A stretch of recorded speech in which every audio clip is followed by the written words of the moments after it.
ओम अखंडमंडलाकारव्याप्तं येन चराचरं तत्पदं दर्शितं येन तस्मै श्रीगुरवे नमः।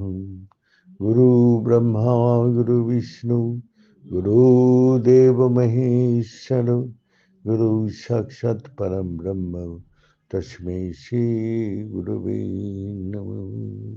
अभी जो त्रिवेणी संगमम में जो मौनी अमावस्या का शान का महत्व, ये पहले उस महत्व को जानने के बाद सबको वहाँ जाना चाहिए, लेकिन ना जान के जो जाते हैं तो उसके ऊपर श्रद्धा विश्वास कम होते हैं। इसलिए कोई भी तीर्थ घूमने से पहले, कोई भी स्थान जाने के से पहले उस जगह का महत्व सुनो, फिर उसको वहाँ जाने से वही भाव भक्ति जागृत होता है। इसीलिए कृष्ण भगवान भी जब भगवान शंकर जी को आराधना किया तो संदीप ने ऋषि के पास जाके उसको पूछा, आप भगवान शंकर जी का महिमा के बारे में हमको सुनाइए। सुनने के बाद उसने अपना भगवान शंकर जी का भक्ति किया। भक्ति करने के बाद शंकर जी अति प्रसन्न होके बोला, आप तो स्वयं शक्तिमान है, आप तो सब कुछ कर सकते हैं, लेकिन जो हमने अवतार लिया इसीलिए एक मर्यादा है, जो आपको महिमा संसार में प्रचार करने के लिए मैंने ऐसी गुरुदेव के पास बैठ के उसका महिमा श्रवण किया। और महाभारत लड़ाई के पहले कुरुक्षेत्र में अभी भी वही स्थानेश्वर महादेव नाम से प्रसिद्ध है, और वहाँ श्री कृष्ण भगवान और पंच पांडव को ले जाके अपना पूजा कराया। अभी भी हरियाणा में वो मंदिर विराजमान है। अभी जो सब आदमी जाते हैं तो पूछते हैं, जो ये जो कुरुक्षेत्र में जो लड़ाई हुआ कुरु और पांडव का अंदर, एक यहाँ ही हुआ था, भगवान का उपदेश क्या अर्जुन को यहाँ बैठ के दिया था? तो हजारों सवाल सबका है। तो जो पूछ रहे वो भी नहीं जानते, जो बोलने वाला वो भी नहीं जानते। इतना पुराना इतिहास को जानना बहुत कठिन है, लेकिन सरल विश्वास से जो ग्रहण करते हैं तो कुरुक्षेत्र वहाँ जो देखने से, और वहाँ ब्रह्म सरोवर है, ब्रह्म सरोवर एकदम विशाल रूप धारण करके, तो वहाँ भगवान ने ब्रह्म सरोवर में अभी भी प्रमाण है कि वहाँ सब देवता भी आते हैं और ब्रह्म सरोवर में अपने नहाते हैं। पंच पांडव भी आते हैं और ब्रह्म सरोवर में नहाते हैं। तो इसी प्रकार वहाँ का महत्व वहाँ का आदमी भी नहीं जानते हैं। वे जानने की इच्छा कम होने के कारण उस महिमा की तरफ कोई ध्यान नहीं देते।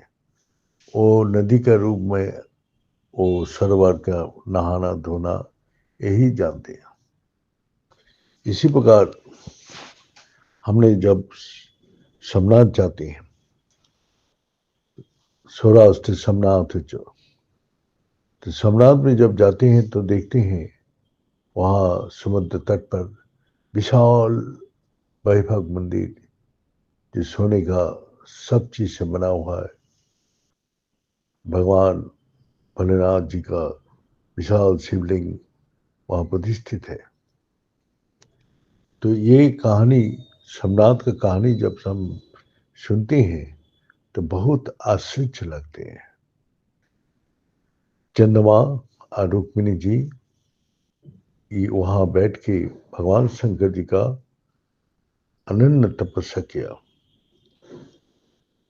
किस लिए तपस्या किया? जो दक्ष प्रजापति का शताश कन्या था, शताश कन्या के साथ अपना चंद्रमा इतना सुंदर था, सबको शादी दे दिया। और 28 नंबर जो था वो माता सती, जो माता पार्वती जी, वो तो भगवान शंकर जी के साथ उसको शादी हो गया था। तो दक्ष प्रजापति चंद्रमा को बुला के बोला, तुम सिर्फ रोहिणी को प्यार करने से तो नहीं होगा, और भी ये सब कन्या लोग तुमसे अवहेला अवज्ञा का कारण बहुत दुखी है। तब भी माना नहीं। चंद्रमा और रोहिणी अपना चलते रहे। तो एक दिन दक्ष प्रजापति अपना अभिशाप दे दिया, जाओ, तुम्हारा इतना घमंड है, सुंदर रूप का तुम्हारा क्षय रोग हो जाए। क्षय माने टीबी, टीबी का बीमारी हो जाएगा। तो उसके बाद अभिशाप देने का कारण वो धीरे धीरे चंद्रमा निस्तेज होने लगा। और चंद्रमा का जो फूल चंद्रमा पहले रहता था हमेशा, तो अभिशाप देने का कारण धीरे धीरे वो क्षय होने लगा, घटने लगा। तब रुक्मिणी जी और चंद्रमा माता पार्वती जी का पास गया। तो माता पार्वती जी ने वो लोग का अवस्था देख के बोला, जाओ समुद्र तट पर जाके तुम भगवान शंकर जी का शिवलिंग स्थापित करके पूजा अर्चना करो। इस मंत्र से ओम तम्बकम जजामहे सुगंधम पुष्टिवर्धनम उर्वारुकमीव बंधनात् मृत्युर्मुक्षयमामि। जो मृत्यु रूपी यंत्रणा से वो मुक्त करते हैं और पुष्टिवर्धनम, जो क्षय हो जाते हैं उसको फिर पूर्णता प्राप्ति करती है। इसी मंत्र से अनन्य भाव से माने रुक्मिणी जी और चंद्रमा पूजा करने लगा। भगवान शंकर जी और माता आया, और वो द्वितीय माने द्वितीय चंद्रमा एकदम एंड होता है, एकदम पतला एक धागा का माफिक दिखाई देते हैं। तो चंद्रमा को भगवान शंकर जी और माता ने अपना मस्तक में धारण कर लिया। मस्तक में धारण करने के बाद चंद्रमा को आशीर्वाद दिया, जो आज से तुम्हारा फिर पूर्ण रूप वापस आएगा। तो यही अमावस्या का बाद ही फिर द्वितीय चांद आते हैं और फिर पूर्णिमासी आती है। पहले अंधेरा कभी नहीं होता था, चंद्रमा फूल चंद्रमा पहले होता था। दक्ष प्रजापति का अभिशाप से 15 दिन बाद वो क्षय हो जाते, फिर 15 दिन का अंदर ही पूर्ण चंद्रमा का रूप प्राप्त कर लेते हैं। तो इसी प्रकार उस मंदिर को प्रतिष्ठित किया और बोला, ये संसार का सृष्टि के लिए ये दोनों ही काम करेगा। फूल चंद्रमा भी काम करेगा और अमावस्या का अंधेरा भी काम करेगा। तो इसीलिए हम लोग का ये चंद्रमा और रोहिणी जी का प्रभाव से इस संसार अस्तित्व में जो जाते हैं उसको सभी प्रकार जो बीमारी से मुक्त करते हैं और वो पुण्यता का प्राप्ति करते हैं। इसीलिए आज भी वहाँ सभी जाते हैं उस स्थान में। तो स्थान महत्व जानने के बाद जो दर्शन करने जाते हैं उसको वो पुण्य लाभ होते हैं। वहाँ जाके वही चित्त में वही मंत्र को पाठ करने से वही पुण्यता का प्राप्ति करते हैं। इसीलिए सब कुछ जान के जाना चाहिए। तो चंद्रमा शिव हम लोग देखते हैं, शंकर जी का सिर का जटा में हमेशा चंद्रमा विराजमान होते हैं। और चंद्रमा कौन धारण किया है? एक माता ने चंद्रमा धारण किया है, माता का भी चंद्रमा धारण किया। तो इसीलिए इस संसार का सृष्टि करता और करती ये दोनों एक ही है। माने शंकर जी और माता ने यही चंद्रमा को धारण करके दिखाया, जो हम लोग दोनों ही इस सृष्टि का सृष्टि करते हैं, पालन करते हैं और विनाश करते हैं। तो इसी कारण से हम लोग का ये महिमा सुनने के बाद जब कोई जाते हैं, उसी विश्वास से निष्ठापूर्वक ये पूजा अर्चना करते हैं, उस तीर्थ का वो फल उसको मिल जाते हैं। और शंकर जी माता भी दर्शन देते हैं, नहीं तो चंद्रमा और रुक्मिणी जी आके उसका दर्शन दे के चला जाते हैं, तो उसका फिर सब मनोकामना पूर्ण हो जाती है। ये बोल के आज यहाँ समाप्त करता हूँ। ओम पूर्णमद पूर्णमीदं पूर्णात् पूर्णमुदच्यते पूर्णस्य पूर्णमादाय पूर्णमेवावशिष्यते।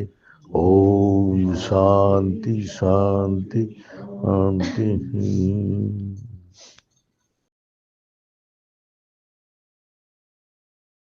कर्पूरगौरं करुणावतारं संसारसारं भुजगेन्द्रहारं सदा वसन्तं हृदयारविन्दे भवान् भवानी सहितं नमामि। तमेव माता च पिता तमेव तमेव बन्धुश्च सखा तमेव तमेव विद्याधरणं तमेव तमेव सर्वं मम देव देव।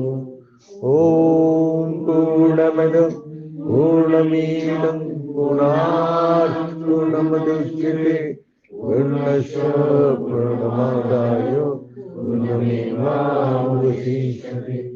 ओम शांति शांति शांति। भगवान सब देव देवी को बुला के यही पूछ रहे, इस संसार में सत्य को रक्षा करने वाला कौन है? कौन से मनुष्य है धरती में जो सच्चाई को पकड़ के रखते हैं और सच्चाई के लिए हर चीज को बलिदान देने के लिए तैयार है? कौन है ये? तो सारी धरती को ये करके सब देवता लोग बोला, एकमात्र राजा हरिश्चंद्र है, वो हर परिस्थिति में अपना सच्चाई को पकड़ के रखता है और हर चीज बलिदान देने के लिए तैयार है। चलो उसका परीक्षा करके देखता हूं।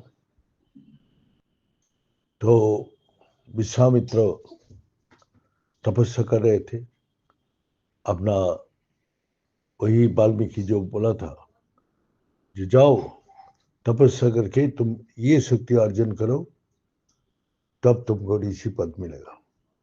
तो घोर तपस्या कर रहे थे, करते करते ऐसा शक्ति, तिगुना शक्ति को बंदी बना दिया। महालक्ष्मी, महासरस्वती, महाकाली, तीनों शक्ति जो है, सत्य रज तमो, तीनों शक्ति को अपने तपस्या बल से उसको बांध दिया। उसके बाद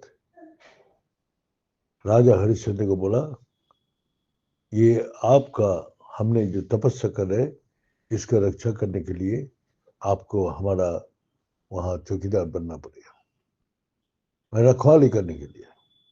अब तो राजा है, अब हमारा रक्षा कीजिए, हमारा तप समय कोई विघ्न ना करे। ठीक है।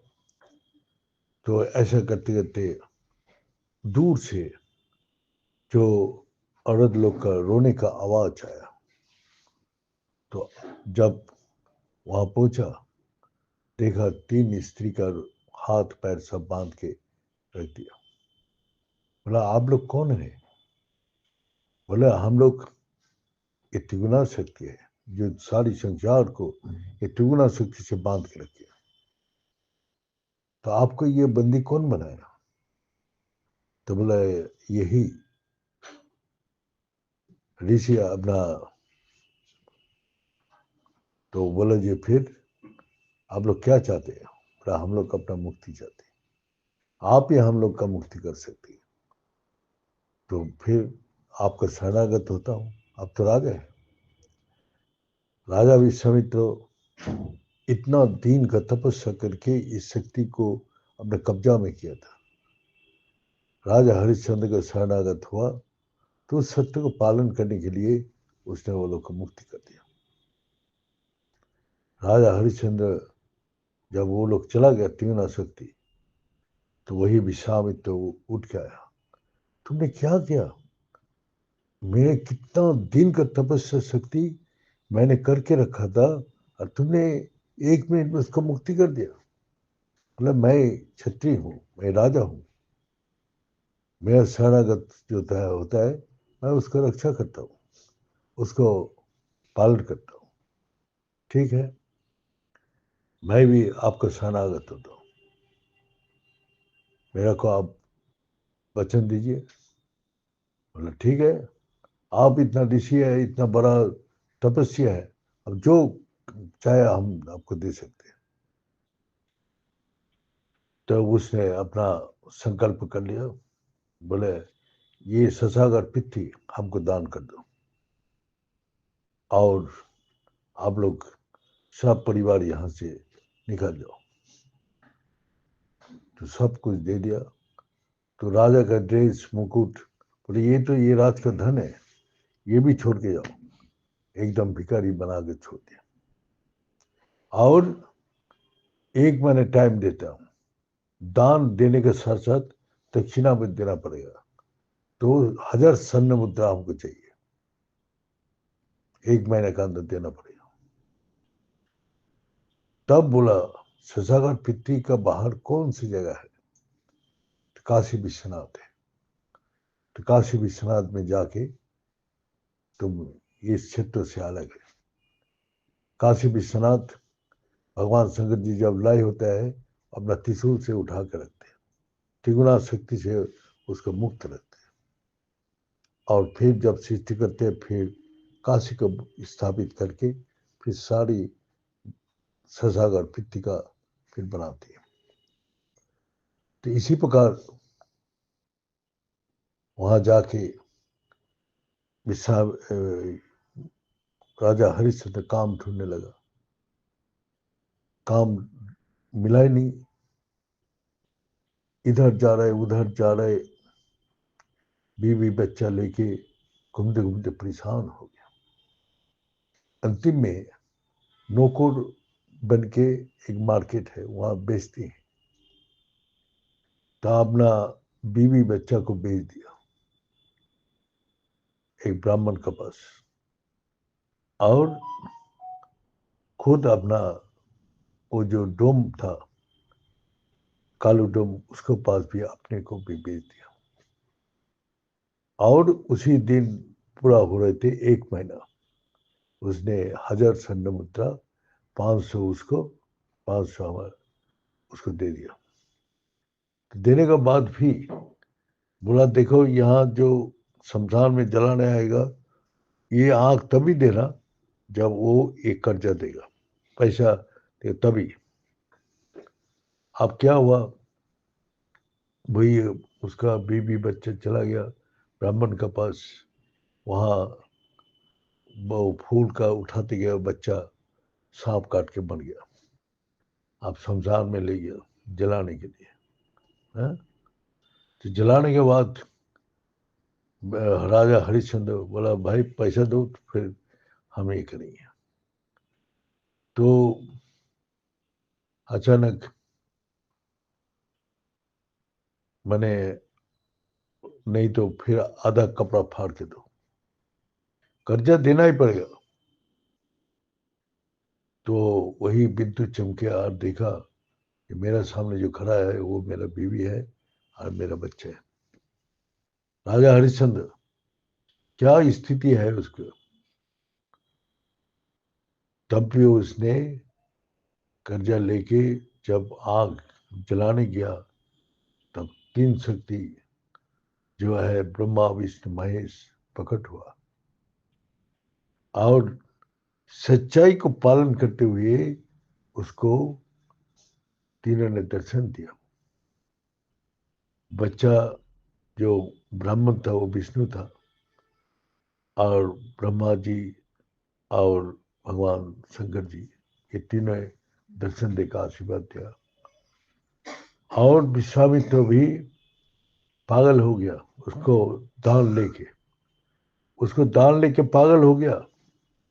बोले ये दान हमारा हजम नहीं कर सकता, इसको राजा हरिश्चंद्र को आके वापस दिया। जो आप सही में इस धरती में यार कोई नहीं है सत्य निष्ठा करने वाला, आप ही है सत्य को पालन करने के लिए। कितना कठिन से कठिन परिस्थिति आपको हिला नहीं पाया। इसीलिए राजा हरिश्चंद्र को बोला तुम इसी 100 स्वर्गिल में तुम स्वर्ग चला जाओगे। अब राजा हरिश्चंद्र जब स्वर्ग जा रहे तो सारी प्रजा लोग बोला हमको भी ले चलो, वो बोलते हमको भी ले चलो, तो सब ने उसके पास पकड़ा। तो वही तब इंद्रदेव आया। इंद्रदेव आके बोला जो स्वर्ग का राजा तो मैं हूँ, कितना क्या पुण्य किया जिसके प्रभाव से आप स्वर्गों में सशरीर में आ रहे, ऐसा कभी हुआ ही नहीं। तब उसने अपना वर्णन करने लग गया अपना महिमा को। जैसे जैसे वर्णन करने लग गया सब नीचे आने लग गया। जो पुण्य करने के बाद जो बोलते हैं वो पुण्य खत्म हो जाते हैं। जो खराब कर्म है वो बोल देने से खराब कर्म भी खत्म हो जाते हैं। खराब तो छुपा के रखते हैं और अच्छा चीज को सबको पास बोल बोल के अपना बहादुरी लेते, और जो बहादुरी लेते वो नीचे पड़ जाते, और खराब चीज उसको छुपा के रखते वही उसको और भी बहुत कष्ट दुख तकलीफ देता है। इसीलिए जो सच को जितना गोपन रखा जाए उतना ही वो परिपुष्टता होता है। जो भक्ति व पूर्ण जो करते हैं वो बोलना ही नहीं चाहिए, और जो सुनता है वो भी उसको पुण्य प्राप्ति करते हैं, और जो बोलते हैं उसको पुण्य चला जाते हैं। इसीलिए जो भगवान का कथा सुनो, जिससे जो बोलते हैं उसको भी अच्छा होता है, जो सुनता है उसका भी अच्छा होता है। तो सच्चाई धर्म है। सच्चाई को जानने के लिए इस संसार में ढूंढो कहाँ सच्चाई है, और सच्चाई के ढूंढ के कर्म को साथ उसको जोड़ो, और कर्म के साथ जब जुड़ता है तभी वो वास्तव में रूप देते हैं। तो इसी प्रकार भगवान को जब तक अपना नहीं बना पाएगा तब तक वो भक्ति नहीं कर सकते। रामकृष्ण परमहंस जी ऐसे ही पुजारी था जो माँ को माँ से मानता था।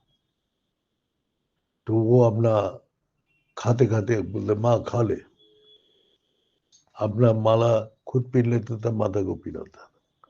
ऐसा पुजारी तो इस संसार में कोई नहीं है। हा? हर वक्त माता से बात करता था। तो यही है जो सारा दुनिया बोलती ये तो माने मिलच्छा है, जो झूठा ये वो आचार विचार कुछ भी नहीं है। लेकिन जब उसको पता चलते हैं कि माँ तो सही में इसको साथ बात करते हैं, रानी रात सुन के एक थप्पड़ लगा दी एक दिन। सबने बोला अरे रानी को थप्पड़ लगा दिया, इतना हिम्मत। रानी क्या देखे उसकी सच्चाई। माँ बोलते तू ये यहाँ भी आके तुम मैंने जमीन जाएगा मामला के बारे में बात कर रहे, और वही कर रहे थे और उसी टाइम थप्पड़ लगा दिया। तो उसी को जान लिया ये सच्चा मेरा पुजारी है, इसको पूजा, उसको सब को बोल दिया, इसको अपना जो पूजा करना चाहते, जैसे करना चाहते ऐसे ही करने दो, कभी इसको माना नहीं करना। तो वो माँ को माँ बन के पूजा करता था। आज तो हम शंकर जी को पूजा करते हैं, लेकिन शंकर जी से कितना अलग महसूस करते हैं। शंकर जी वहां पड़ा रहते, हम इधर घूमता, वो क्या था वो, जिसको माँ का घर में आते हैं तो वो पास में जाकर बैठते हैं, बात करते हैं। हाँ? तो हमको ये प्यार है।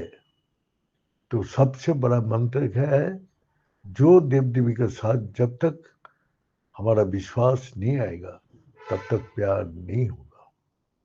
जहां विश्वास है वहां प्यार से जुड़ जाते हैं, वो अंतर आत्मा से वो आवाज देते हैं। मैंने तो इस परिस्थिति में अनुभव किया, जो जितना भी कठिन से कठिन परिस्थिति हो वो अंदर से आवाज देते हैं, और वो जो विश्वास रखते हैं, उसको साथ प्यार है, उसी को ये सुनाई देते हैं और किसी को नहीं। ये बोल के आज मैं समाप्त करता हूँ।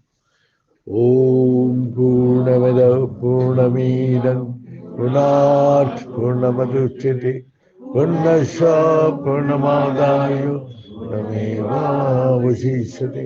ओम शांति शांति शांति।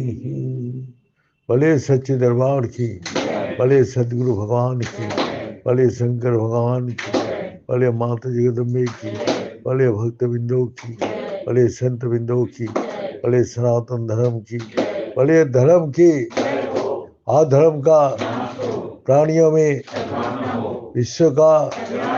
हर हर महादेव।